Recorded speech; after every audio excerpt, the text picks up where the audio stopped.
Nakatakdang maghain ng resolusyon si ACT Teachers Party List Representative Franz Castro upang imbestigahan ang pinagmulan ng pondo sa isang television advertisement na pumapabor sa charter change.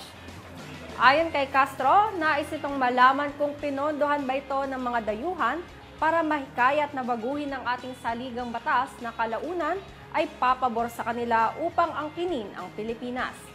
Paliwanag pa ng kongresista, nililigaw ng EDSA Pwersa ang publiko sa pamamagitan ng pagsabi na lugi ang mga magsasaka, estudyante at negosyante sa 1987 Constitution, pero sa katunayan ay itinutulak nito na dapat ay mas maraming dayuhan ang magmay-ari ng lupa, negosyo at paaralan sa bansa.